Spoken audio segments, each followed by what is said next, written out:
Tengan ustedes muy buenas tardes. Aquí estamos nuevamente transmitiendo desde Manantiales de Piedad, agradecido a Dios porque nos permite una vez más comunicarnos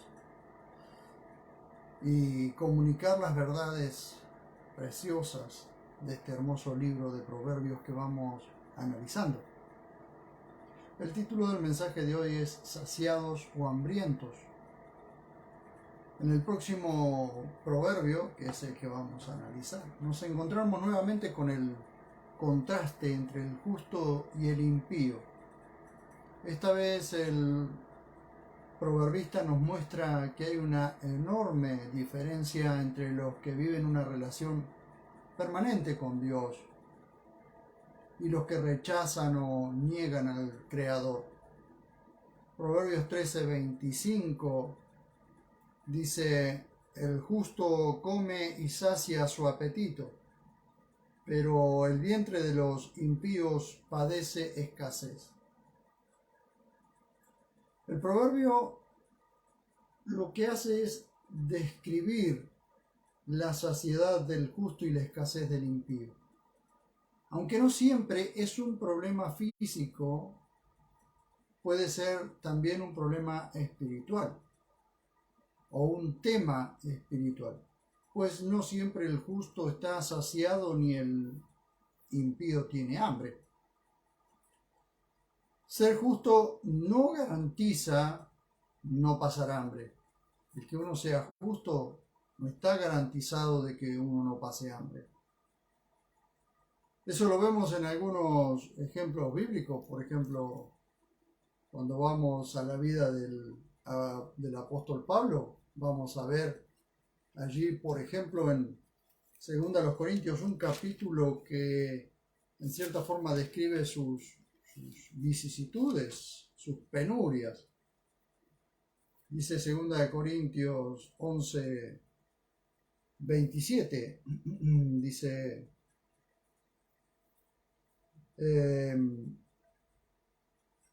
en trabajo duro y fatiga, en noches, en vela muchas veces, en hambre y sed, en ayunos repetidamente, en frío y desnudez.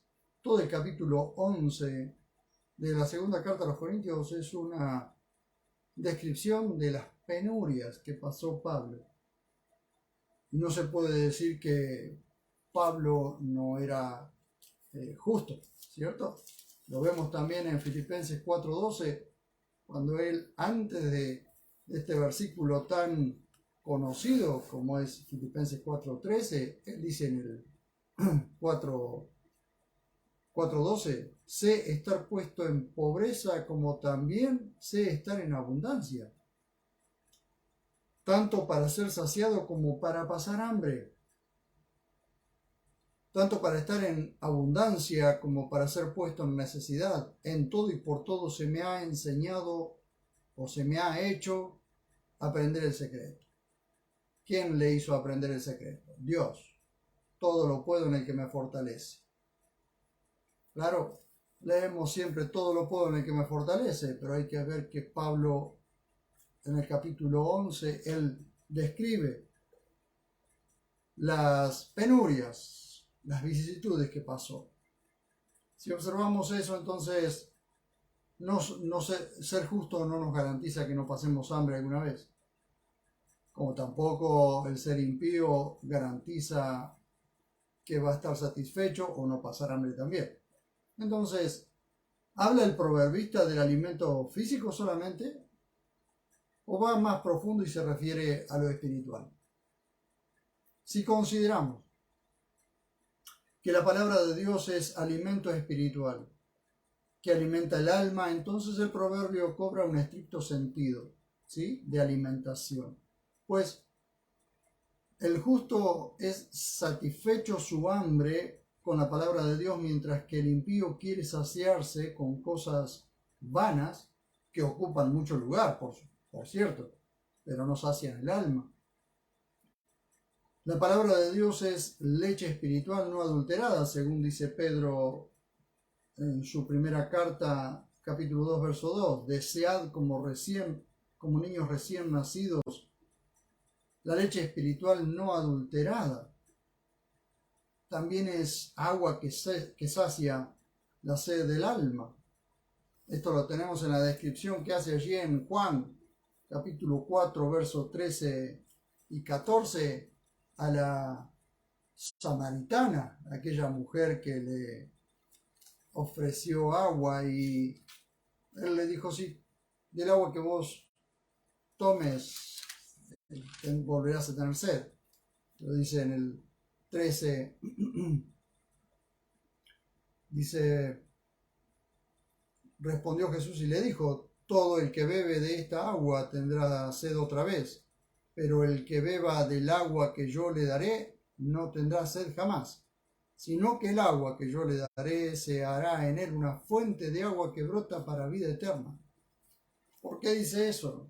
Porque el agua de su palabra, el agua de su presencia, sacia de una vez y para siempre el alma y ya nunca más tiene sed.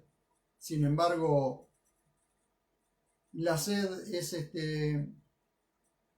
es algo constante en el alma del impío o del incrédulo, ¿no? La llenura del alma satisface todo el interior del ser humano, aun cuando eventualmente pase hambre. Sin embargo, el vacío espiritual que todo incrédulo sufre necesita llenarlo con cosas vanas que solo dan la sensación de satisfacción, pero nunca llenan. Ese es el mensaje que detalla Coelet en Eclesiastés, en el capítulo 1. Sí, recuerdan ustedes, vanidad de vanidades, todo es vanidad, es decir, soplo de soplos, todo es un soplo de vida, todo es un momento debajo del cielo. Todo el capítulo 1 muestra, dice, las palabras de Coelet, Ben David, rey de Jerusalén. Por supuesto, este Coelet sabemos que se refiere al mismo Salomón, ¿no? Vanidad de vanidades, dice Coelet, vanidad de vanidades, todo es vanidad.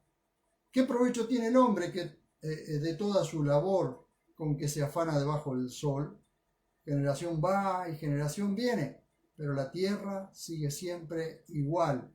Y así continúa con su descripción, con su relato, mostrando, si nosotros lo percibimos, si nosotros percibimos con qué ánimo, con qué espíritu está describiendo, vean ustedes, pero la tierra sigue siempre igual, sale el sol y el sol se va, jadeando hasta su lugar y desde allí vuelve a salir. El viento sopla de tramontana y gira del mediodía y girando sin cesar vuelve a sus giros el viento. Todos los ríos van al mar y el mar nunca se llena. Al lugar de donde vinieron los ríos, allí vuelven para correr de nuevo. Todas las cosas son fatigosas, más de lo que el hombre puede expresar. El ojo nunca se sacia de ver, ni el oído se harta de oír. ¿Qué es lo que ha sido? Lo mismo que será. ¿Y qué es lo hecho? Lo mismo que será hecho. Y así continúa, ¿no? Podemos decir, con su amargo discurso. Llegamos en el capítulo 2, verso 17. Y dice, aborrecí pues la vida, dice Coelet o Salomón. Coelet significa el que convoca a una asamblea, ¿no? Aborrecí pues la vida, porque la obra que se hace debajo del sol me era fastidiosa, por cuanto todo es vanidad y correr tras el viento. Estas son las palabras de un hombre amargado, de un hombre que está llegando al final de su vida y está amargado porque no le encuentra ningún sentido a la vida. Un hombre al que Dios le dio sabiduría por encima de todos. No hay no ha habido en la historia humana un hombre más sabio que Salomón, excepto el Señor Jesús. Sin embargo, él agasajó su corazón, agasajó su cuerpo y se olvidó de que Dios le había dado sabiduría para ser prudente. Él dice allí en el capítulo 2, verso 3, aun cuando mi corazón me guiaba con sabiduría, decidí agasajar mi carne con vino y entregarme a la insensatez.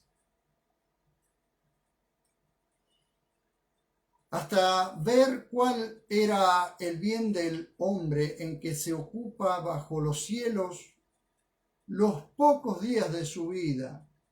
Y así sigue su relato en Eclesiastés. Parece el relato de un hombre amargado que ha llegado al final de su vida con un sabor amargo. ¿Pero por qué ese sabor amargo? Porque rechazó tener una correcta relación con el Dios creador. Él habla del Dios creador como Elohim, como alguien que está allá lejos en los cielos. Sin embargo, Dios quiso tener con él, como lo quiere tener con cada uno de nosotros, una relación íntima, personal. Entonces, vemos que todo lo que pasa debajo del cielo o debajo del sol, debajo de los cielos, es intrascendente. No tiene trascendencia en la eternidad si no está regido por la palabra de Dios. La palabra de Dios es la que debe regir nuestra vida para que la vida tenga sentido realmente. Para que no lleguemos al final del camino, como dice un poco más adelante en Eclesiastés 12:1, acuérdate de tus creadores, es decir, del Padre, del Hijo y del Espíritu Santo.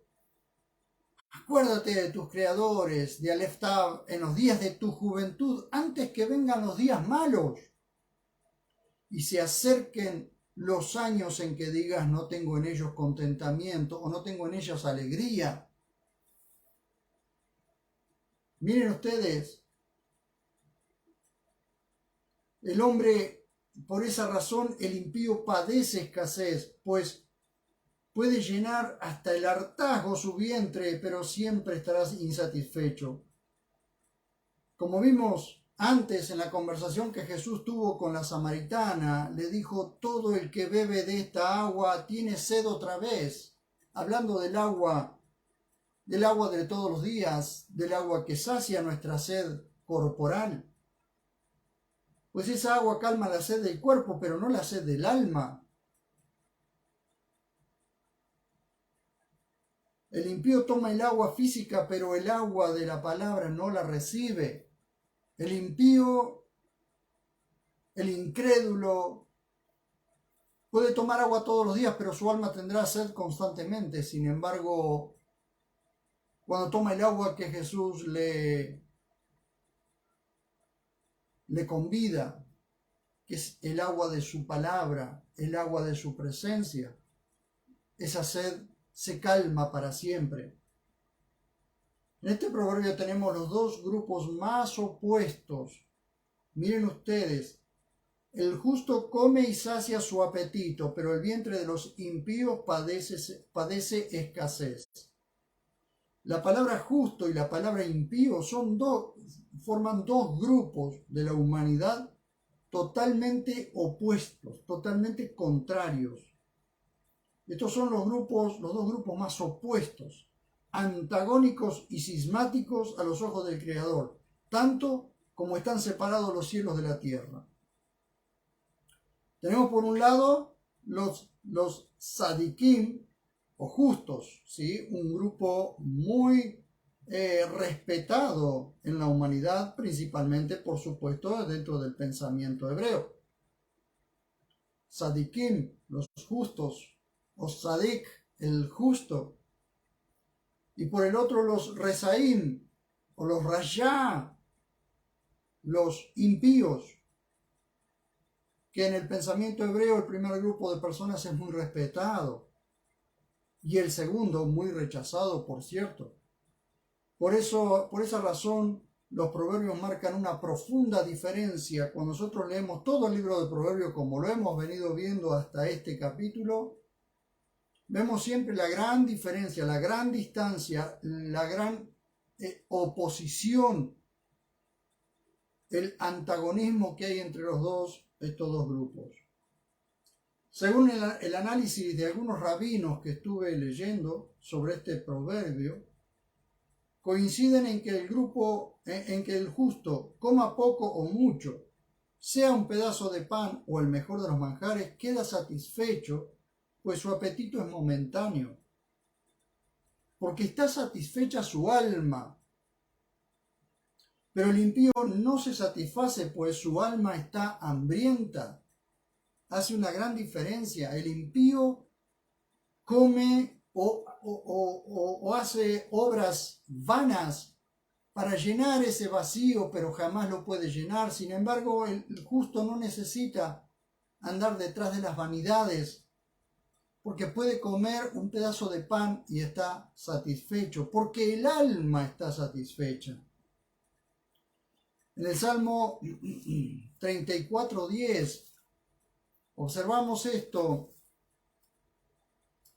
Dice: los leoncillos necesitan y tienen hambre, pero los que buscan a Yahvé no tendrán falta de ningún bien.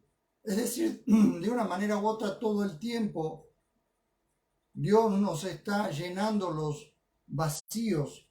Primero que el vacío del alma ya lo llena su presencia.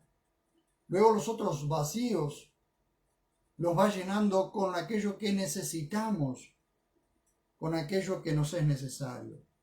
En el Salmo 37, 3 y 4 vemos lo siguiente: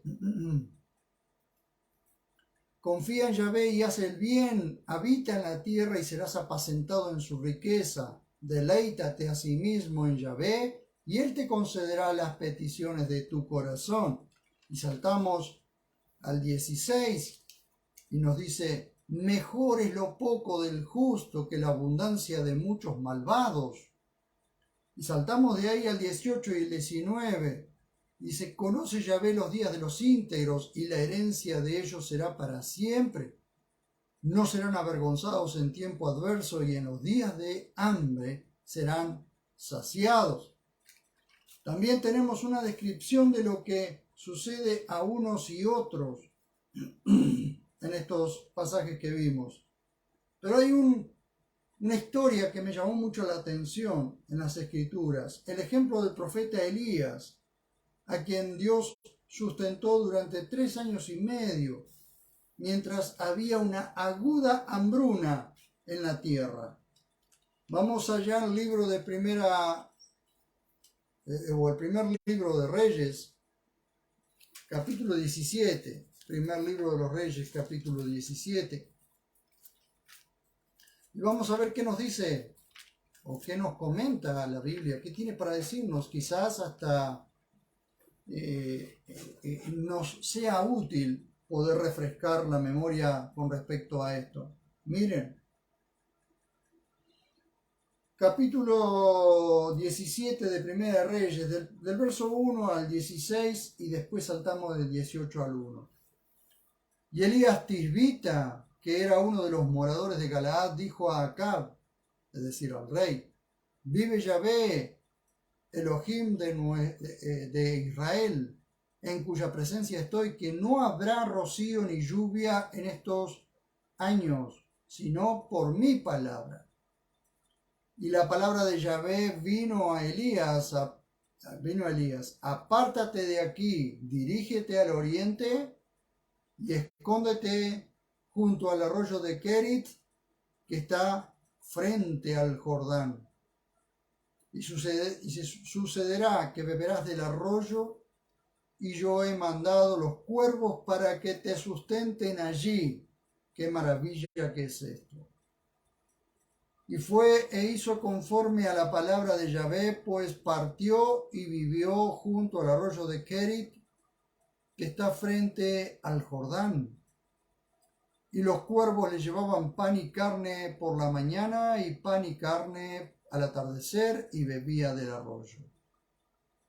Así estuvo por muchos días. Y sucedió que pasados los días se secó el arroyo, probablemente un año pasó y el arroyo se secó, claro, un año sin lluvia, porque no había llovido en la tierra.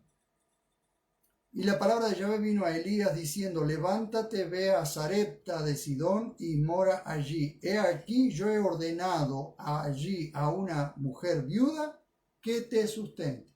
A una mujer viuda que te sustente. Fíjense ustedes, Elías está obedeciendo y en medio de una tierra que está rumbo a la sequía más grande que pudo haber. Él está siendo sustentado poco a poco. Y él se levantó, fue a Sarepta, y cuando llegó a la puerta de la ciudad, he aquí una mujer viuda estaba allí recogiendo leña, y él la llamó y le dijo: te ruego que me traigas un poco de agua en un vaso para que beba. Y al ir a traérsela, él la volvió a llamar y le dijo: te ruego que me traigas un bocado de pan en tu mano. Pero ella respondió: vive Yahvé, tu Elohim, que no tengo pan cocido, solamente tengo un puñado de harina en una tinaja y un poco de aceite en la vasija. He aquí estaba recogiendo un par de leños para entrar y prepararlo para mí y para mi hijo, para que comamos y muramos. Fíjense la desesperanza que ya había en esta mujer, porque ya había pasado mucho tiempo sin lluvia, no había cosechas. Sin embargo, ella obedece a Elías. Dice Elías le dijo: no temas, ve, haz como has dicho, solo que de ello hazme a mí primero y una torta pequeña y tráemela. Después harás para ti y para tu hijo, porque Yahvé, Elohim de Israel, dice así: la tinaja de la harina no escaseará, ni la vasija del aceite disminuirá, hasta el día en que Yahvé mande lluvia sobre la tierra, sobre la faz de la tierra. Y ella fue e hizo conforme a la palabra de Elías, y comieron él, ella y su casa muchos días. La harina de la tinaja no escaseó, ni el aceite de la vasija menguó, conforme a la palabra que Yahvé había hablado por medio de Elías. Imagínense, ya llevaban quizás 3 años ya y no llovía, así que cosechas no había, el ganado se moría y la gente quizás también. Miren ustedes, pasados muchos días, es decir, al 3er año de la palabra de Yahvé llegó a Elías diciendo: ve, preséntate acá y enviaré lluvia sobre la faz de la tierra. Y fue a presentarse ante Acab. Y la hambruna era aguda en Samaria. Sin embargo, el justo profeta que había obedecido, la viuda que había obedecido al profeta y su casa no murieron de hambre. Por supuesto que esto tiene que ver con la palabra, con la obediencia a la palabra, a las escrituras. Porque sostenerse con pan y agua durante 3 años no es lo mejor. Nosotros comemos una semana fideos y ya estamos aburridos de comerlo. Pero ellos comieron pan y tomaron agua durante 3 años, ¿sí? Faltaban todavía 6 meses hasta que el agua viniera. Entonces, lo que los rabinos dicen o coinciden es eso, que el justo coma poco o coma mucho, sea un pedazo de pan o el mejor de los manjares, queda satisfecho, pues su apetito es momentáneo, porque está satisfecha su alma, pero el impío no se satisface, pues su alma está hambrienta. Y es el alma lo que está hambrienta. Es ese vacío que todo ser humano tiene, y la única forma de que se llene ese vacío del ser humano es mediante la palabra de Dios y mediante su presencia. Cuando la persona se arrepiente y confiesa que necesita a su Salvador, y el Salvador viene a vivir a su vida y llena ese vacío, la sed del alma se calma para siempre.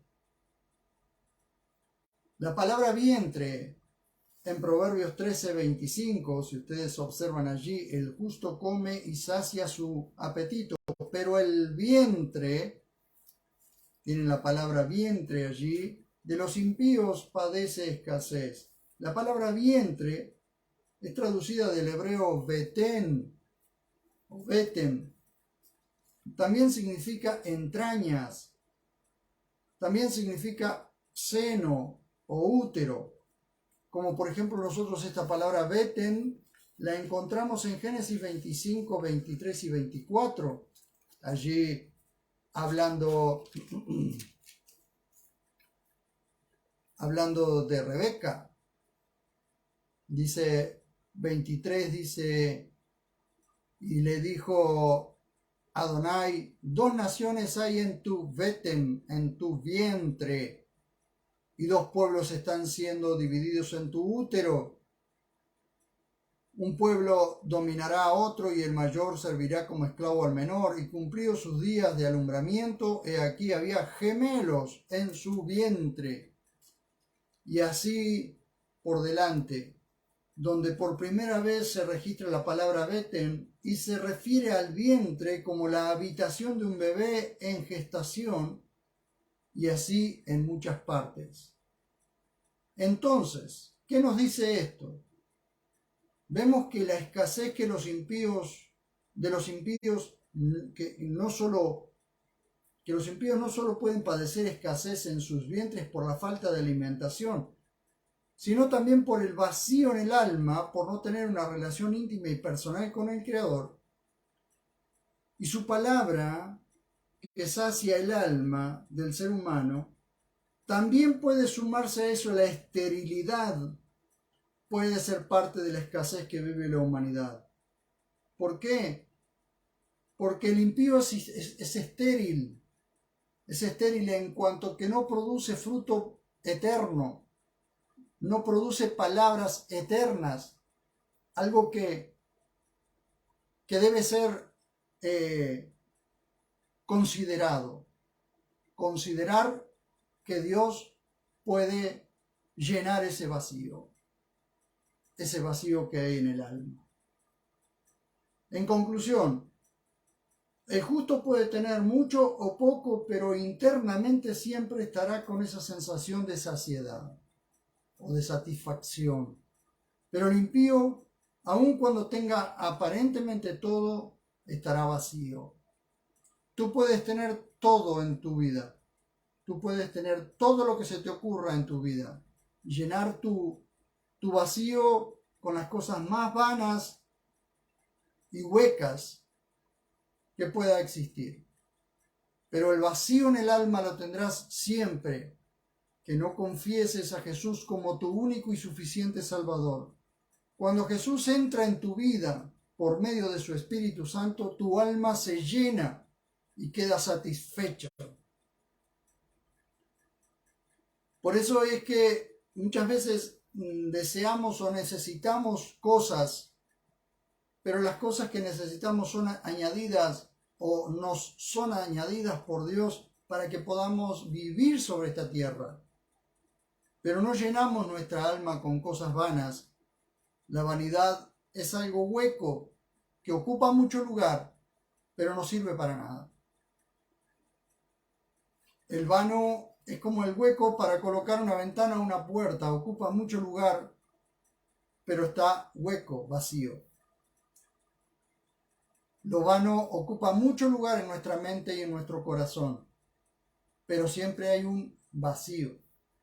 Por eso te invito a que confieses a Jesús, que creas en Jesús como tu único y suficiente Salvador, le recibas como Señor de tu vida y el vacío que hay en tu alma será satisfecho.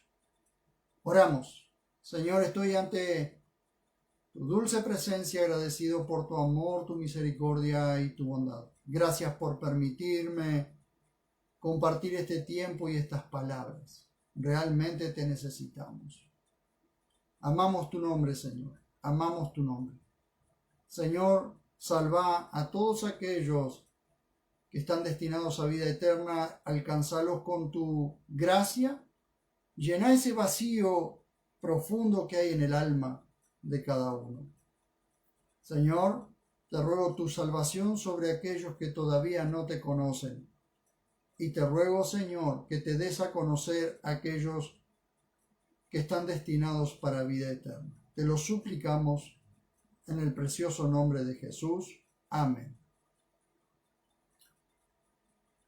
Muchísimas gracias a los que han estado acompañándome del otro lado.